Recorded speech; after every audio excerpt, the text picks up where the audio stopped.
확신을 저버리게 만들 수도 있다는 사실입니다.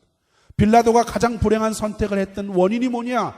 그것은 하나님을 의식하기보다는 사람들을 의식하는 그런 모습이 그의 마음속에 있었기 때문에 그 선택은 오늘도 비극이 되고 있다.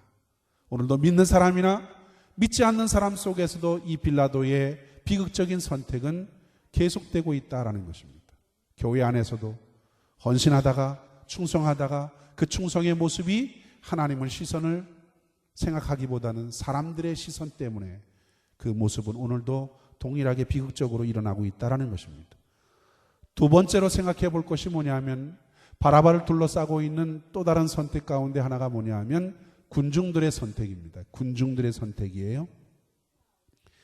빌라도는 바라바를 내어주고 그리고 예수님을 십자가에 못 박는 편을 선택하지요. 그렇지요? 그런데 이 모습을 가만히 생각해 보세요. 다른 각도에서 보면 이 선택은 빌라도의 선택이지만 동시에 누구의 선택이었어요? 군중들의 선택이었다라는 것입니다. 그들은 예수님과 바라바 두 사람을 놓고 예수님을 십자가에 못 박으라고 아우성을 쳤습니다. 가만히 생각해 보세요. 그럼 왜 그 군중들은 예수님을 십자가에 못 박으라고 바라바를 놓아주고 예수님을 십자가에 못 박으라고 그렇게 소리를 질렀을까요? 지금의 이 장면을 연상하기 전에 우리는 먼저 종료주일을 기억해 볼 필요가 있습니다. 종료주일이에요. 자, 종료주일과 금요일의 차이를 한번 생각해 보시기 바랍니다. 지나간 주일, 그들에게 있어서 지나간 주일은 예수님께서 예루살렘에 입성하기 위해서 작은 나귀를 타셨어요. 나귀를 타고 예루살렘 성에 입성하실 때에 그 주변에는 수많은 군중들이 있었지요. 그렇지요? 수많은 군중들이 종려가지를 들고 호산나 다윗의 자손으로 오시는 이여 찬송하리로다.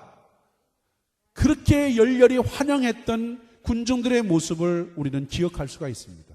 그런데 그 군중들의 얼굴이 불과 닷새가 지나면 5일이 지난 뒤에 군중들의 모습은 완전히 다 변해버리고 말아요. 그 변해버리고 난 그 얼굴의 모습이 뭐냐? 지금 현재의 모습이에요. 예수를 십자가에 못 박으소서, 그리고 바라바를 놓아주소서라고 하는 것입니다. 생각해 보세요. 종료주일 5일 전에 군중들의 모습은 그렇게 열렬히 예수님을 환영하던 그 모습인데 5일이 지난 후에 불과 5일밖에 되지 않아요. 그 모습 가운데 그들의 모습은, 그들의 얼굴은 완전히 변해버리고 말았다는 것입니다. 이 군중들의 변심을 어떻게 우리가 생각해 볼 수 있을까요? 군중들이 이렇게 변해버린 그 이유를 우리는 어떻게 설명해야 옳을까요? 단지 이렇게 생각할 수도 있겠어요. 5일이 지난 뒤에 그들의 마음이 변했을 거야. 그렇게 설명할 수도 있겠습니다. 그런데 지금 이렇게 아우성치고 있는 군중들의 생각이 이렇게 변한 데에는 변할 만한 충분한 이유가 있었다는 사실을 우리가 생각해 봐야 된다는 것입니다. 왜 변했을까? 5일 만에 이렇게 변해버린 군중들의 변질과 변심의 이유는 기대감의 상실이에요. 기대감의 상실. 그 기대감의 상실이 뭘까요? 그들은 구약시대부터 지녀왔던 전통적인 메시아상이 있었어요. 그들에게 와야 하는 메시아상, 그 메시아상에 대한 기대감이 무너진 것입니다. 그 무너짐에서 오는 실망감 때문이에요. 구약시대부터 지녀왔던 전통적인 메시아의 이미지가 뭐냐면 로마의 압제서부터 정치적인 해방과 치유를 가져다 줄 수 있는 그런 힘 있는 메시아예요. 힘 있는 메시아.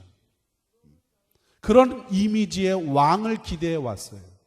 그런데 작은 나귀를 타고 예루살렘 성에 입성하시는 그 예수님을 보면서 아마 그들이 지금까지 생각해왔던 그 메시아 상과는 조금 다른 그런 모습을 보면서 아마 마음속에 어떤 의문이 들었을 거예요. 이것은 아닌 것 같은데. 왜냐? 구약시대부터 이미 자신들이 가져왔던 전통적인 메시아상은 힘의 상징인 메시아예요. 로마의 압제서부터 그 힘으로부터 구원해 줄 메시아, 정치적인 메시아였습니다. 그런데 그런 메시아의 기대감이 아니었다는 거죠. 지금 기다리고 있었던 메시아는 그들은 세상적인 메시아예요. 힘을 가진 메시아예요. 로마의 압자에서부터 힘으로 자기들을 구출해 줄 수 있는 그런 정치적인 메시아였어요. 힘으로 로마를 쳐부수고 자기들 편에서 유다의 구세주가 되어줄 수 있는 그런 민족적인 영웅이 되는, 정치적인 해방을 가져다 줄 수 있는 그런 정치적인 메시아였어요. 그런데 지금 보세요. 빌라도 법정에서 서 있는 이 예수의 모습을 한번 가만히 생각해 보세요. 매를 맞았어요. 그 예수는 침뱉음을 당했어요. 그리고 홍포를 입고 있어요. 수많은 사람들에게 조롱을 당하고 있어요. 그러면서도 한마디 아무 소리도 못하고 있는, 아무런 대꾸도 하지 않는, 힘이 빠져버린 그 예수의 모습을 그들은 보고 있는 것입니다. 빌라도의 고발이 있었어요. 빌라도의 조롱이 있었어요. 빌라도의 질문이 있었어요. 그럼에도 불구하고 한마디 대꾸도 하지 않습니다. 그리고 침묵으로만 그 자리에 서 있는 그 예수를 보면서 군중들은 무슨 생각을 했을까요? 지금까지 우리가 생각해왔던 그런 메시아와는 다른 메시아야. 다른 것이라는 거예요. 자기들이 생각했던 그 메시아와는 전혀 다른 모습이에요. 맥 빠진 예수예요. 무력한 예수예요. 연약하기 짝이 없고 무능하기 짝이 없는 패배적인 메시아의 모습을 그들은 보고 있었던 것입니다. 예수에게서 그런 무능한 모습을 보자마자 군중들이 무슨 생각을 했을까요?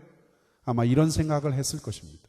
저런 무능한 자가 로마의 그 거대한 힘에서부터 우리 민족을 어찌 구할 수 있겠어?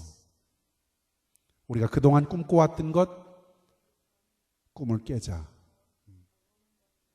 저런 초라한 자, 저런 무력한 자, 저런 무능한 자를 우리가 어찌 바라보고 기대할 수 있겠느냐? 저를 통해서 어떤 승산을 가질 수 있겠느냐? 갖지 못한다는 거예요. 자, 그런 생각을 하면서 누구를 쳐다보는 거예요? 옆에 서 있는 또 다른 한 사람, 바라바를 쳐다보는 것입니다. 자, 7절의 말씀을 보시죠.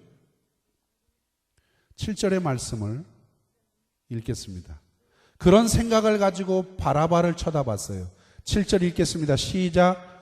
밀란을 꾸미고 이 밀란에 살인하고 포박된 자 중에 바라바라 하는 자가 있는지라. 자, 바라바를 쳐다봤을 때 바라바는 강도였어요. 그런데 평범한 강도는 아니었어요. 그는 밀란을 꾸몄어요. 그 밀란에서 살인을 했던 자입니다. 그런데 이 밀란은 분명 어떤 밀란일까요? 이 폭동은 어떤 폭동이었을까요? 그것은 로마 통치의 불만을 품고 있었던, 그래서 일어난 밀란이었을 것입니다. 그런 폭동을 주도했던 사람이에요. 비록 그는 강도였어요. 살인자였어요. 폭행을 일삼고 있었던 사람이었지만 그래도 그 밀란을 꾸민 배후에는 뭐가 있었어요? 이스라엘 민족이 로마에게 압제를 당하는 것부터 이제 풀어져야 되지 않느냐. 압제에서부터 이제 풀어지기 위해서 그것을 항거한 정치적인 동기가 그 속에 있었던 것입니다. 다시 말해서 자기 민족의 편에 서서 로마에 항거하기 위해서 폭동을 주도했던 사람이 바로 바라바라고 볼 수 있어요. 이런 면에서 보면 군중들에게서 바라바의 모습은 아마 잃어버렸던 자신의 나라를 로마의 속박으로부터 다시 되찾고자 하는 그런 독립투사의 모습으로 비춰졌는지도 모르겠어요. 기억하시지요? 이해하기 쉽겠지요. 그렇지요? 일제에서부터 잃어버린 나라를 되찾기 위해서 독립투사가 됐던 사람들의 모습을 우리는 쉽게 연상해 볼 수 있습니다. 어쩌면 그날의 군중들은 예수보다는 바라바를 볼 때 그런 모습으로 바라바를 쳐다봤을 것입니다. 잡혀왔지만